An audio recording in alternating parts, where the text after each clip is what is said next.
Hello, Facebook family. I have decided to do this video. It has been weighing very heavily on my heart and on my mind as well. And it was something that I wanted to say early on, but there were so many emotions and so much pressure for me to go with the popular opinion about who George Floyd was. And sometimes it can be difficult when there are just so many external pressures to say what you believe. And this was an instance where I felt like my silence would have been better in the beginning, but the more that I think about it, I realize that we are being sold a lot of lies, and at the detriment to the Black community, at the detriment to the white community, and at the detriment to America as a whole. So I want to come out and say that I do not support George Floyd and the media depiction of him as a martyr for Black America. I'm going to explain why, and I hope that some of you guys will understand where I'm coming from. I have spent a considerable amount of time reading a lot of Black authors that I think are some of the most brilliant Black Americans breathing. Walter Williams, Shelby Steele, Thomas Sowell, and I recently came across something that was an idea that was planted into my head by Shelby Steele, and it has been something that I cannot forget. It is something that will stick with me for the rest of my life. And it is something that I hope for the Black Americans that are watching will stick with you for the rest of your life.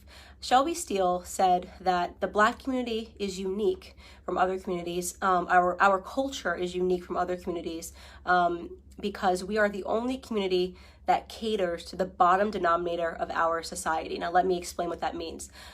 It means to say that not every Black American is a criminal, not every Black American is committing crimes, but we are unique in that we are the only people that fight and scream and demand support and justice for the people in our community that are up to no good. You would be hard pressed to find, a Jewish person who has spent 5 stints in prison, who commits a crime and dies while committing a crime, and that the Jewish people champion and demand justice for. You will be hard pressed to find this in white America. You'll be hard pressed to find this even in Latino America.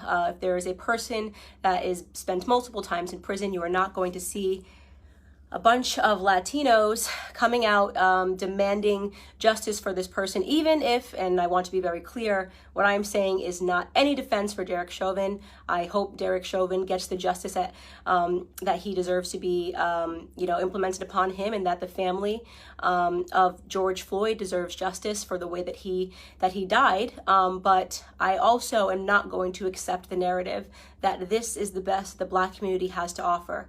For whatever reason, it has become fashionable over the last 5 or 6 years for us to turn criminals into heroes overnight.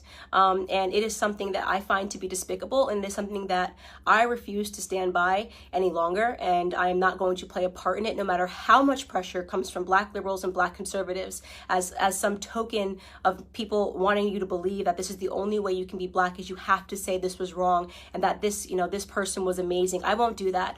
George Floyd was not an amazing person, and as soon as this video hit the internet, I did just basic searches. Everyone jumped on it and was looking at the police officer, and everyone agrees that the police officer was wrong, and the police officer has been arrested. So that is not the reason I'm not discussing that, is because that is not something that has been misconstrued in the media. He has been turned into the devil that he is, and there is no reason for us to harp on that any longer, because white Americans are not uplifting Derek Chauvin as a victim or pretending that he's an amazing human being. But George Floyd is being uplifted as an amazing human being. For those of you who have not yet seen the clips and did not pursue or wait for more clips to come out, first and foremost, George Floyd at the time of his arrest was high on fentanyl, and he was high on methamphetamine. This came back in both of his autopsy reports. If you pursue the 911 transcript, you can see the person describing somebody who is out of their mind high, and which is what made the person fearful, because he tried to use a bill that I guess was a fake bill to purchase something, and then he was outside acting weird, and they, in their police call, said that this person was obviously distorted and on drugs. When he is put into handcuffs and is put against the wall, a baggie of what looks to be like cocaine or it's a white baggie that he drops onto the floor that you can see in an image. If you look up the clip, the media is refusing to circulate it. You can find it on Twitter if you you use DuckDuckGo and look up George Floyd baggie, you can watch the clip yourself with your own eyes. He had drugs on him at the time of his arrest. Now, barring all of that, nobody thinks that he should have died during this arrest, but what I find despicable to be is that everyone is pretending that this man lived a heroic lifestyle when he didn't, and I want to talk about what his lifestyle was leading up to this moment and why I refuse to accept the narrative that this person is a martyr or should be lifted up in the Black community and that we should be buying t-shirts with his name on it, okay? So here we have, first and foremost, let's start from the bottom of his record. And by the way, I am not saying that if you have a record, you don't deserve a second chance. I think people get arrested and some people can serve time in prison. And I believe in second chances, but I do draw the line when it comes to second, third, fourth, fifth, sixth, seventh, eighth, and ninth chances. 1998, he spent 10 months in prison for theft with a firearm. That was the first prison stint that I could find on him. In 2002, he spent 8 months in prison for a cocaine offense. In 2004, just 2 years later, he spent another 10 months in prison for a cocaine offense. In 2005, he spent another 10 months in prison for having less than 1 gram of cocaine on him again. In 2007, and this was the biggest instant that I had that made me realize this was a horrible human being that I am not going to pretend was a good person. In 2005, a woman who was pregnant received a knock at the door, and she went to the door, and the person pretended to be someone that worked for the water department. So she opened her door and quickly realized that the person at her door did not work for the water department and attempted to slam it. At the moment that she was attempting to slam it, a Ford pulled up and another 5 men jumped out of the car, and one of which was George Floyd, came up to the door and they forced their way inside to her home, inside of her home. Mind you, this woman is pregnant. At that point, George Floyd took out a gun and pressed it to her stomach. She was screaming, begging for her life, and he put her inside of her living room and instructed one of his criminal friends that was with him to watch her and to make sure she didn't leave the living room. So he was playing guard while they ransacked her home looking for drugs and money. They did not find drugs. They ended up taking, I believe, her wallet and her cell phone. Fortunately for her, her neighbor observed what was going on and caught the license plate of the people as they pulled off and called 911. And when 911 was able to, they were able to track down the car of which George Floyd was the driver, and they arrested him. And 2 years later, he was sentenced to 5 years in prison for that instance. Now, you can say the media is portraying it like he was just getting his life together after, being released in 2014 following that incident.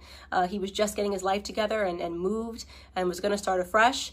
I'd like to believe all of those things, and there's a gap, and he never got in trouble for 5 years until this incident when the police were called on him again. But you are defying common sense to believe that this person suddenly became an exemplary character but happened to be high on fentanyl and methamphetamine and trying to use a bill, a fake bill, to purchase something. And so, in my opinion, George Floyd was a criminal. He was a criminal, and just because he was a criminal doesn't mean he deserved to die at the knee of a police officer, but it does mean that I am not going to play a part of the broken Black culture that always wants to martyr criminals, who wants to pretend they were these upstanding human beings that just wanted to help society, that just wanted to reach out and uplift society. And he has a rap sheet that is long, that is dangerous. He was an example of a violent criminal his entire life. Okay, up until the very last moment. Now, again, I want to be clear. This is not a defense for Derek Chauvin. No one that I have spoken to, no one in the news is defending Derek Chauvin. He is getting what he has coming to him. Okay, great. But why are we pretending that this criminal should be upheld as a citizen, as a martyr in Black America? A martyr for a fake narrative, by the way. Police brutality, racially motivated police brutality is a myth. Okay, so let's get into that.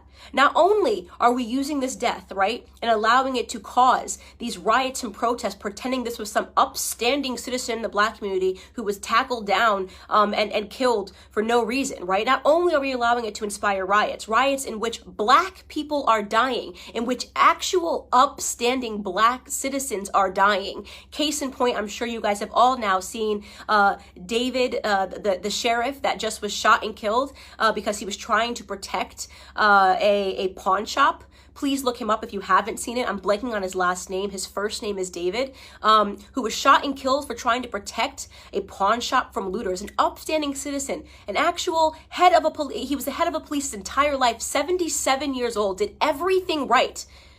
So we now have to kill upstanding Black citizens because a non-upstanding Black citizen, a career Black criminal, died. Now, did he deserve to die in that manner? No. I can't say it enough. No, he didn't deserve to die in that manner.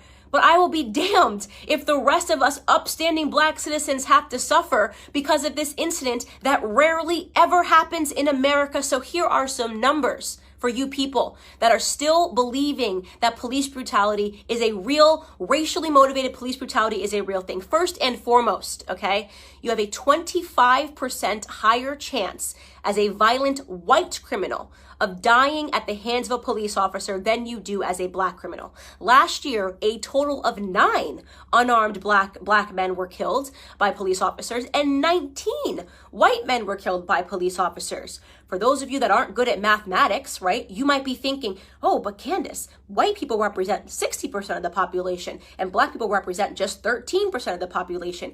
It doesn't matter what percentage of the population you represent. It matters what percentage of the violent criminal community you represent. And unfortunately, Black community commits a disproportionate amount of crimes compared to the white community. Let me tell you, 6% of the population, right? Black men, 6% of the population account for 44% of all murders in this country, according to 2018 statistics. That is what you call a gap. And yet white people who represent 60% of the population, we represent 13, Black men are 6%, only represent 50% of all the murders, right? That makes no sense.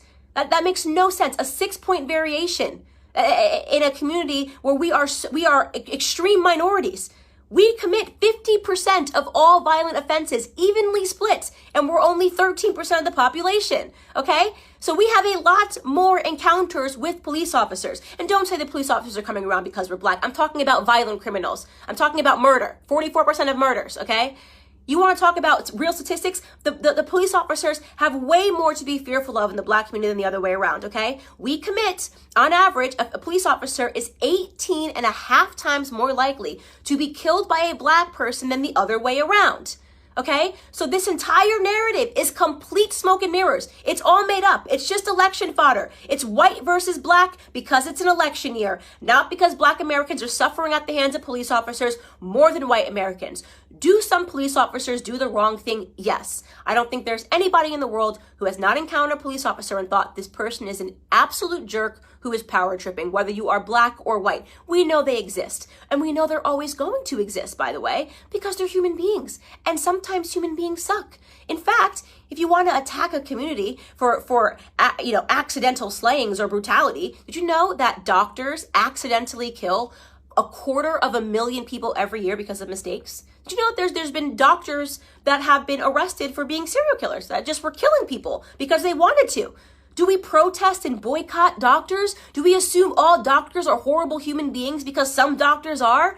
Or do we realize that society is not perfectible? People suck in every profession. It is no excuse to paint society with a broad brush. It is certainly no excuse to accept a Democrat narrative, okay, that Black people are being disproportionately hunted down by police officers because of the color of their skin. You want to know the best way to avoid not being brutalized by a police officer is to limit the amount of encounters you need to have with them, especially when it comes to violent crimes. Okay? I am not going to stand for this continual bottom-feeding narrative of us martyring people that have had 5, 6, 7 stints in prison and then pretending they were upstanding heroes to our community. It's bullshit. It's bullshit. Excuse my language. It's absolute bullshit. And I'm tired of it. I'm tired of having to play pretend. I'm tired of sitting here and being called a coon or an Uncle Tom because I won't play this bottom-feeding game with you. If you want to hang up posters of criminals on your wall and talk about them as your martyrs, do it. Do it. You can do it. Kobe Bryant was my idol, okay? I'll keep a photo of Kobe Bryant.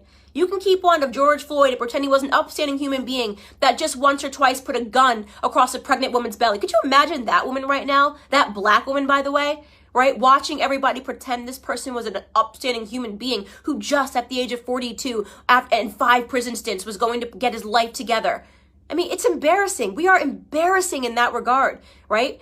This is why we have a cycle and a toxic culture, because nobody wants to tell the truth in Black America. It's so easy to be a victim. It's so easy to ask white people to bow down and apologize and do all these things for us. It's crap. It's crap. It's a lie. It's a farce.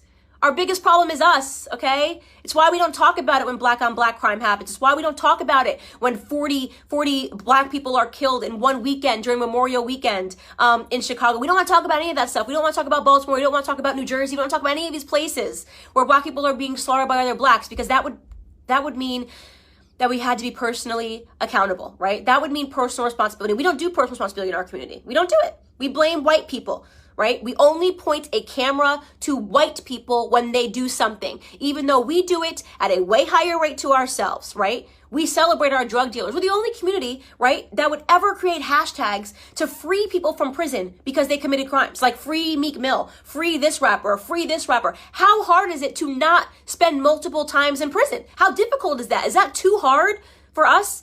Is that way too high of a mountain for us to scale, to do the right thing, to be upstanding citizens? That is the call to action that I have for Black America with Blexit. Like, why do we keep fulfilling this narrative? What do you think the perception of us, by the way, is on the outside? You ever look at the comments? You ever go into like an anonymous blog and see what people say? Oh, just black people being black people. I see those racist comments. Oh, just black people got to riot. Black people got to be black people. You know how they are. Oh, just black people being ignorant. That is the perception. When people get to be anonymous and talk about us, that's what they think about us, right? They think that we are the kind of people that will forever uphold criminals as the martyrs of our society, that we will never take account for the things that we do wrong, right? That we don't have it within us to educate ourselves to get ahead. And that for those of us that actually do it, well, we get called coons, right? You got Condoleezza Rice, she's a coon. Larry Elder, he's a coon. Dr. Ben Carson, brain surgeon, first ever to perform the surgery of splitting twins that are connected by the head. He's a coon, right? What a loser he is. What a stupid guy he is. Kanye West says he's not going to be told to do it because of the color of his skin. He's a coon. He's lost. He's in the sunken place. The sunken place. That's where we all are, right?